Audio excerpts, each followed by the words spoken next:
اور اس کا احسان ہے کہ اللہ تعالیٰ نے ہمیں نماز جمعہ ادا کرنے کے لیے اپنے گھر کی حاضری نصیب کی۔ اللہ تعالیٰ ہماری اس عاجزانہ حاضری کو اپنی بارگاہ میں شرف قبولیت عطا فرمائے۔ عزیزان محترم، پچھلے جمعۃ المبارک پر ہم اولاد ابو طالب میں سے سیدنا علی المرتضیٰ شیر خدا کرم اللہ وجہ الکریم کا تذکرہ کر رہے تھے۔ آج ہم سیدنا علی المرتضیٰ شیر خدا کرم اللہ وجہ الکریم کی ازواج و اولاد کا تذکرہ آج ہم پڑھیں گے۔ حضرت امیر المومنین شیر خدا حیدر کرار سیدنا علی المرتضیٰ کرم اللہ وجہ الکریم آپ کی شخصیت اور آپ کا حلیہ مبارک، اس کی ایک جھلک جو ہے وہ ہم دیکھیں گے۔ حضرت علی کرم اللہ وجہ الکریم آپ کا رنگ گندمی اور آپ کا قد درمیانہ تھا،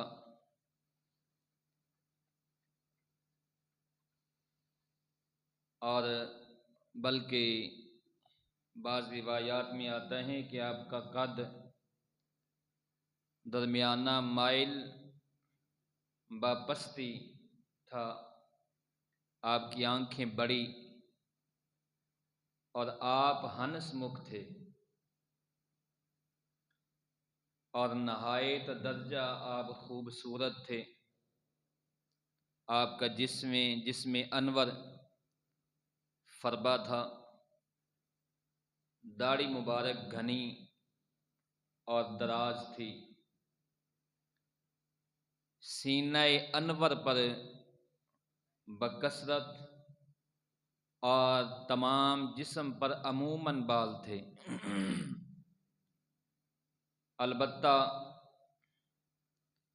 کثرت خود کے استعمال کی وجہ سے سر کے بال اڑ گئے تھے، آپ کے بازو اور پنڈلیاں پرگوشت تھیں، اور یوں ہی دونوں کندھوں کا درمیانی حصہ، یہ سب شجاعت اور بہادری کی ایک علامت اور دلیل ہے۔ آپ رضی اللہ تعالیٰ نے تقریباً 63 برس کی عمر پائی۔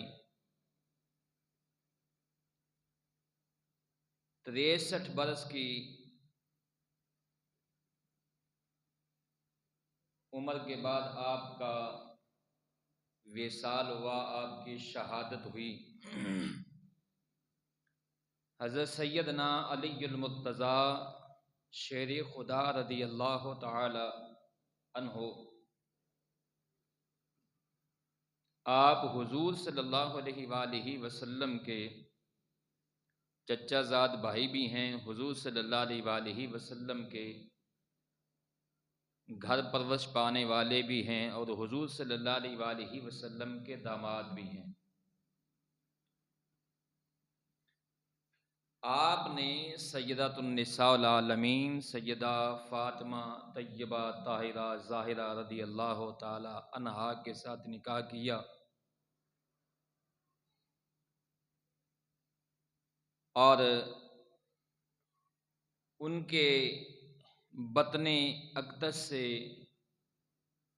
4 اولادیں رب العالمین نے عطا فرمائیں، سیدنا امام حسن، سیدنا امام حسین رضی اللہ تعالیٰ عنہما، اور سیدہ زینب سیدہ ام کلثوم رضی اللہ تعالی عنہا، اور ایک بیٹے کا تذکرہ اور بھی ہے جن کو امام محسن کہا جاتا ہے، جن کا بچپن کے اندر ہی انتقال ہو گیا تھا۔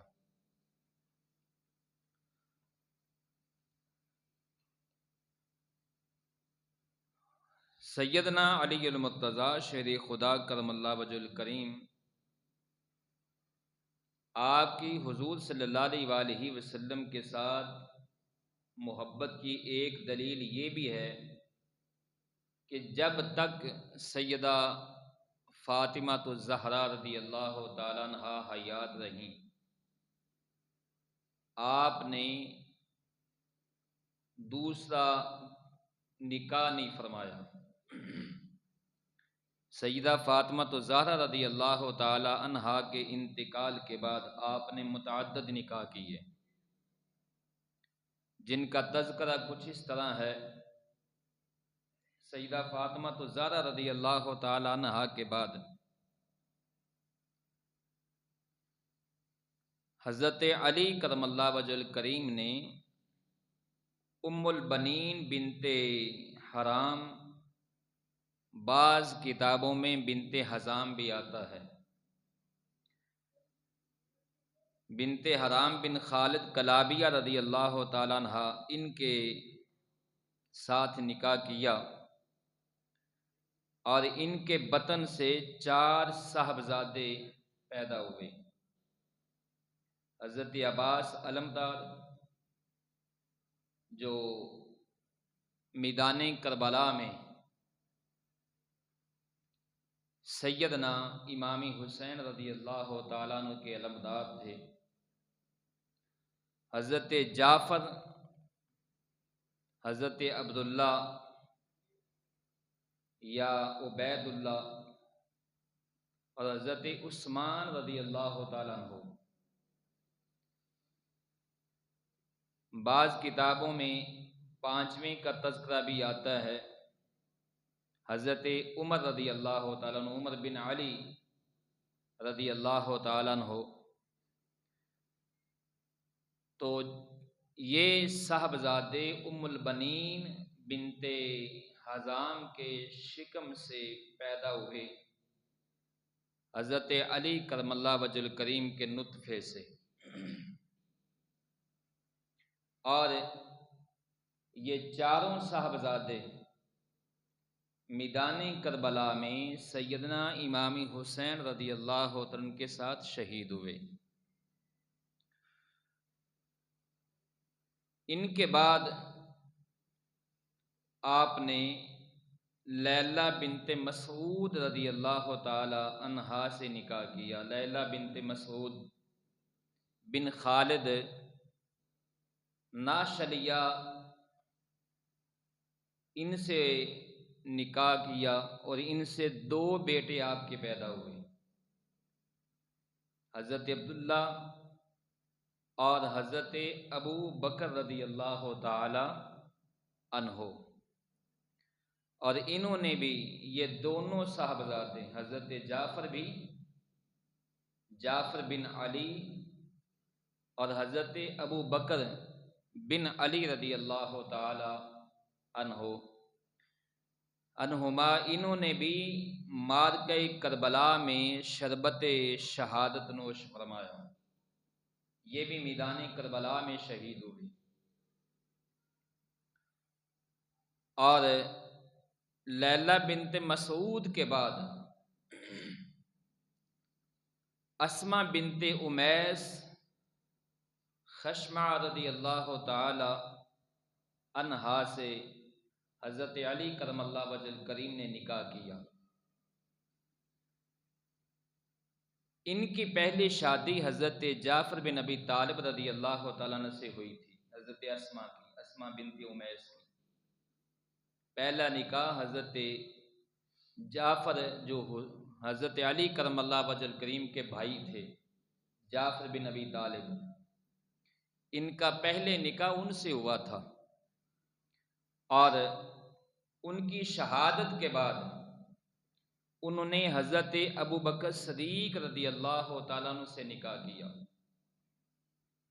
حضرت جعفر رضی اللہ عنہ کی شہادت کے بعد یہ سیدنا صدیق اکبر رضی اللہ عنہ کے نکاح میں آئیں۔ حضرت صدیق اکبر رضی اللہ عنہ کی وفات کے بعد ان کا نکاح حضرت علی المرتضیٰ شیر خدا کرم اللہ وجہ الکریم سے ہوا۔ ان کے بطن اطہر سے حضرت علی کرم اللہ وجہ الکریم کے 2 بیٹے پیدا ہوئے، حضرت محمد الاصغر اور حضرت یحییٰ رضی اللہ تعالیٰ عنہما، اور یہ بھی دونوں شہزادے معرکہ کربلا میں شہید ہوئے۔ یہ حضرت علی کرم اللہ وجہ الکریم کی ازواج و اولاد کا تذکرہ میں اس لیے کر رہا ہوں کہ جن لوگوں کے ذہنوں میں کچھ غلط فہمیاں ہیں، کچھ مغالطے ہیں، غلط فہمیوں کی بنا پر کچھ لوگوں کے دلوں میں حضرت علی کرم اللہ وجہ الکریم اور صحابہ رضی اللہ تعالی عنہما کے درمیان جو کچھ اختلافات جنم لے چکے ہیں، بغض جو ہے وہ بھر چکا ہے، تاکہ یہ تذکرہ ان کے لیے انشاءاللہ خیر کا سبب بنے گا۔ اب اسماء بنت امیس رضی اللہ تعالی عنہ جن کا تذکرہ ابھی آپ سن رہے ہیں، اب غور کیجئے کہ یہ پہلے جعفر بن ابی طالب کے نکاح میں تھی۔ حضرت جعفر طیار رضی اللہ تعالی عنہ کی شہادت کے بعد یہ سیدنا صدیق اکبر رضی اللہ تعالی عنہ کے نکاح میں آئیں، اور سیدنا صدیق اکبر رضی اللہ عنہ کی وفات کے بعد یہ سیدنا علی المرتضیٰ شیر خدا کرم اللہ وجہ الکریم کے نکاح میں آئیں، اور تاریخ میں یہ بھی آتا ہے کہ جب یہ حضرت علی کرم اللہ وجہ الکریم کے نکاح میں آئیں، اس وقت ان کی گود میں ایک بچہ تھا جو حضرت سیدنا صدیق اکبر رضی اللہ عنہ کے نطفے سے تھا، اور ان کو سیدنا علی المرتضیٰ شیر خدا کرم اللہ وجہ الکریم نے پالا۔ اب یہاں قابل غور بات یہ ہے کہ اگر صحابہ کے درمیان، صحابہ کے دلوں میں آپس میں ایک دوسرے کا اگر کوئی بغض ہوتا، کوئی عداوت ہوتی، کوئی رنجش ہوتی، تو حضرت علی کرم اللہ وجہ الکریم سیدنا صدیق اکبر رضی اللہ عنہ کی بیوہ سے کبھی نکاح نہ کرتے۔ حضرت علی کرم اللہ وجہ الکریم نے سیدنا صدیق اکبر رضی اللہ تعالیٰ عنہ کی بیوہ سے نکاح کر کے یہ ثابت کر دیا کہ ان کے درمیان، ان کے دلوں میں کوئی بغض، کوئی عداوت، کوئی کینہ نہیں تھا، بلکہ وہ ایک دوسرے سے محبت کرتے تھے، جیسا کہ قرآن نے کہا ہے محمد الرسول اللہ والذین معہ اشداء علی الکفار رحماء بینہم، آپس میں وہ ایک دوسرے کے ساتھ پیار اور محبت سے رہتے تھے، گہرے تعلق تھے، گہری دوستیاں تھیں۔ ہاں، کفار کے ساتھ وہ سخت دل تھے، آپس میں بہت نرم دل تھے۔ اور حضرت اسماء بنت قیس سے 2 بیٹے پیدا ہوئے، اور یہ دونوں بیٹے معرکہ کربلا میں شہید ہوئے حضرت امام حسین رضی اللہ عنہ کے ساتھ۔ ان کے بعد حضرت امامہ بنت ابی العاص، ان سے حضرت علی کرم اللہ وجہ الکریم نے نکاح کیا۔ اب یہاں غور کیجیے، یہ امامہ کون ہے؟ امامہ بنت ابی العاص، یہ حضور صلی اللہ علیہ وآلہ وسلم کی نواسی ہیں، سیدہ زینب رضی اللہ تعالی عنہا کی بیٹی ہیں، اور ابی العاص حضور صلی اللہ علیہ وآلہ وسلم کے جو داماد ہیں، سیدہ زینب رضی اللہ تعالی عنہا کے جو شوہر تھے، ان کے نطفے سے ہیں، یعنی ان کی صاحبزادی ہیں، سیدہ زینب رضی اللہ تعالی عنہا کی بیٹی ہیں، حضور صلی اللہ علیہ وآلہ وسلم کی نواسی ہیں، سیدہ فاطمہ الزہرا رضی اللہ تعالی عنہا کی بھانجی ہیں، اور ان کے بارے میں سیدہ فاطمہ الزہرا رضی اللہ تعالی عنہا کا جب انتقال ہونے لگا تو انتقال سے پہلے انہوں نے حضرت علی کرم اللہ وجہ الکریم کو وصیت کی تھی کہ میرے بعد میری بھانجی سے نکاح کر لینا، اور حضرت علی کرم اللہ وجہ الکریم نے اب یہ بات سیدہ فاطمہ الزہرا رضی اللہ تعالی عنہا کی یہ جو وصیت ہے، یہ بات ثابت کر رہی ہے، اور یہ ان لوگوں کی دوسروں کے کتابوں میں بھی یہ بات موجود ہے، یہ وصیت موجود ہے۔ تو سیدہ فاطمہ الزہرا رضی اللہ تعالی عنہا کی یہ وصیت اس بات کی دلیل ہے، قوی دلیل ہے کہ حضور صلی اللہ علیہ وآلہ وسلم کی ایک بیٹی نہیں تھی، بلکہ حضور صلی اللہ علیہ وآلہ وسلم کی 4 بیٹیاں تھیں، اور یہ حضرت امامہ بنت ابی العاص سیدہ زینب رضی اللہ تعالی عنہا کی صاحبزادی ہیں، اور ان سے جناب سیدنا علی المرتضیٰ شیر خدا کرم اللہ وجہ الکریم نے نکاح کیا، اور ان کے بطن سے محمد نیل اوسط پیدا ہوئے، اور یہ محمد نیل اوسط جو ہیں یہ بھی میدان کربلا میں شہید ہوئے،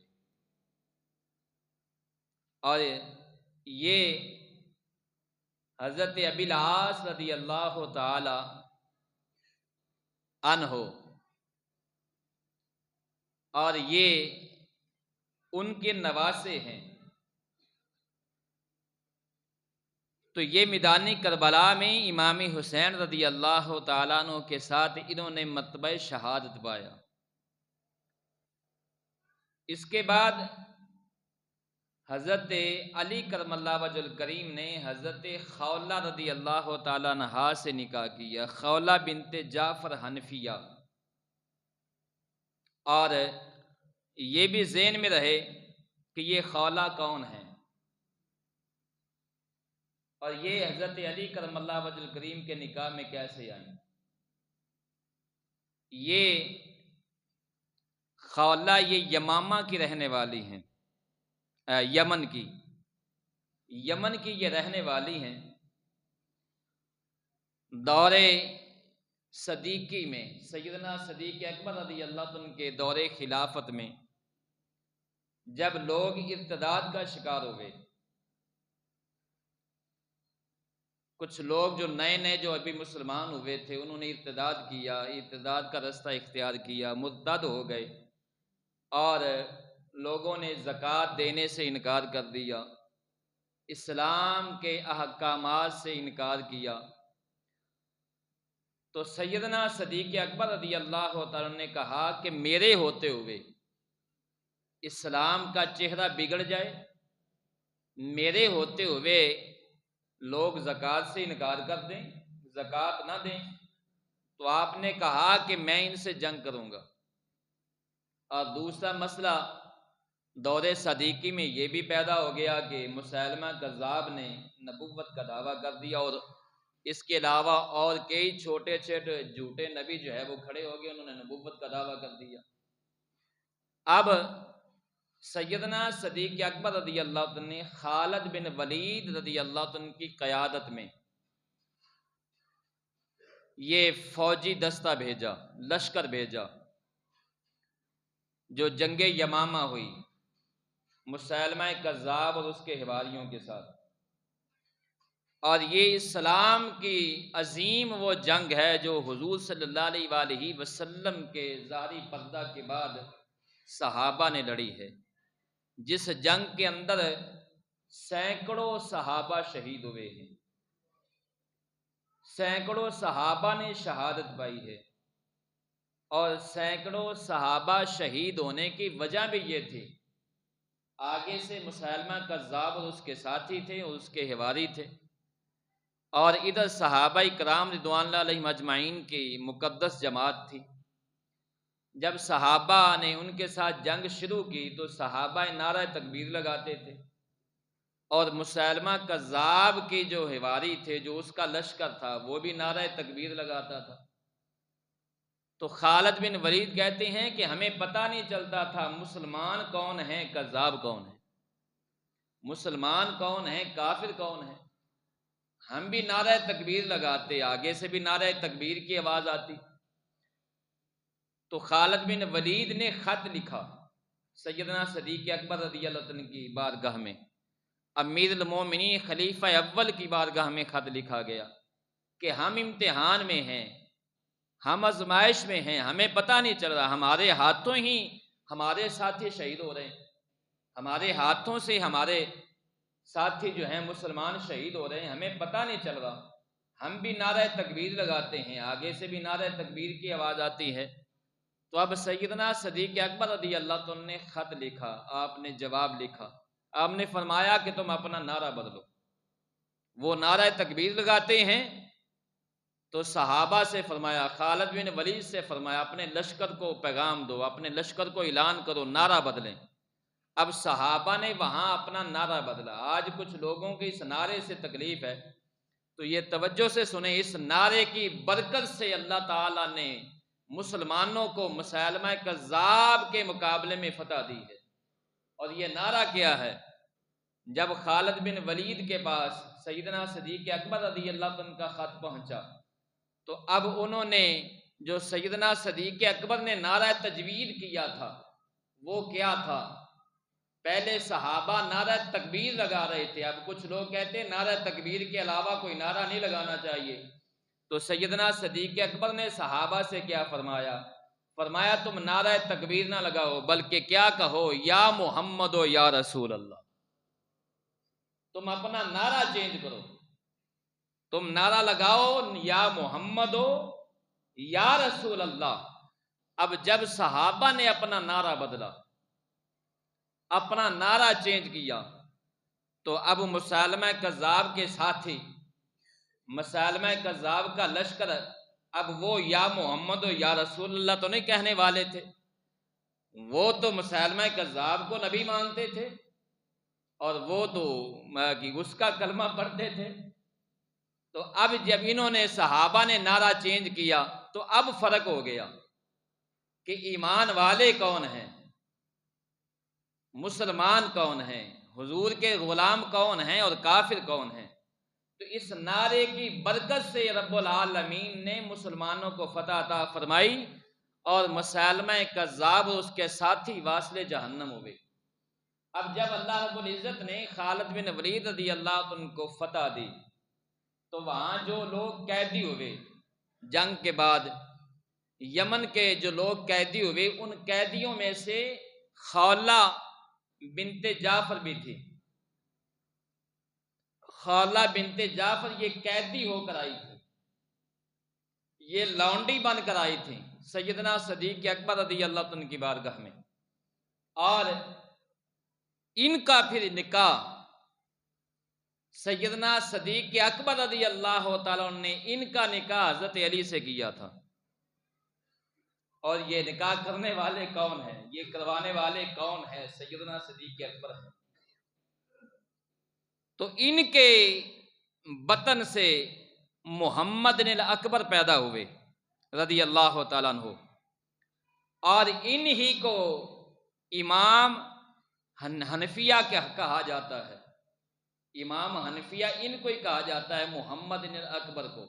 ان کا اصل نام محمد اکبر ہے، اور یہ حضرت خولہ کے بیٹے ہیں جو یمن سے آئی تھیں قیدی ہو کر، اور پھر ام حبیبہ صاحبہ بنت ربیہ سالبیہ رضی اللہ تعالیٰ عنہ سے حضرت علی کرم اللہ وجہ الکریم نے نکاح کیا، اور ان کے صاحبزادے حضرت عمر رضی اللہ تعالیٰ عنہ اور صاحبزادی حضرت رقیہ رضی اللہ تعالیٰ عنہ ان کے بطن سے وجود میں آئیں، حضرت عمر بن علی کرم اللہ وجہ الکریم اور حضرت رقیہ بنت علی کرم اللہ وجہ الکریم، یہ پیدا ہوئے حضرت ام حبیبہ سے۔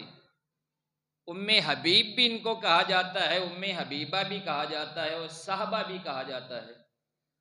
اور ان کا واقعہ بھی اس طرح ہے کہ خالد بن ولید یہ ان کی قیادت میں تمر کے اندر لشکر بھیجا گیا، تو تمر کے اندر جب ان کو رب العالمین نے فتح عطا فرمائی تو یہ تمر سے قیدی ہو کر آئی تھیں سیدنا صدیق اکبر رضی اللہ عنہ کی بارگاہ میں۔ اب بھی دور صدیقی ہے، سیدنا صدیق اکبر رضی اللہ عنہ کا دور خلافت ہے۔ تو جب یہ ام حبیبہ قیدی ہو کر آئیں صحابہ، تو پھر ان کا نکاح سیدنا صدیق اکبر رضی اللہ عنہ نے جناب مولا علی کرم اللہ وجہ الکریم سے کیا۔ اب کچھ دن پہلے میں یہاں ایک نکتہ عرض کر دوں، کچھ ہفتے پہلے، 1-2 ہفتے پہلے ایک صاحب جو ہیں، ایک خطیب اپنی مسجد میں بیان کر رہے تھے، یہ بڑی اہم بات ہے، واقعہ سلمان فارسی رضی اللہ عنہ وہ بیان کر رہے تھے، اور سلمان فارسی رضی اللہ عنہ کا واقعہ بیان کرتے ہوئے انہوں نے بیان کیا، کہنے لگے کہ جب سلمان فارسی وہ ایک غلام تھے یہودی کے، اور انہوں نے جب بات چیت کی آزاد ہونے کے لیے، تو انہوں نے شرط لگائی کہ آپ 300 کھجور کے درخت لگا دیں۔ یہ 3 شرطیں تھیں، ایک وہ سونے والی تھی، آپ اتنا سونا مجھے دے دیں، اور ایک جو ہے وہ باغ لگا دیں، اور پھر وہ باغ جب جوان ہو، تو جب باغ جوان ہوگا وہ پہلا پھل دے گا تب آپ آزاد ہو جائیں گے۔ جب سلمان فارسی رضی اللہ عنہ حضور کی بارگاہ میں آئے تو عرض کی یا رسول اللہ صلی اللہ علیہ وآلہ وسلم، وہ میں نے مبارزت تو کر لی ہے مگر شرطیں بڑی سخت ہیں۔ حضور نے فرمایا کیا شرطیں ہیں؟ عرض کی یا رسول اللہ صلی اللہ علیہ وآلہ وسلم 40 اوقیاں سونا جو ہے، انہوں نے کہا ہے کہ آپ 40 اوقیاں سونا جو ہے وہ دیں۔ تو یا رسول اللہ میرے پاس تو کچھ نہیں ہے۔ حضور نے فرمایا بیٹھ جائیں۔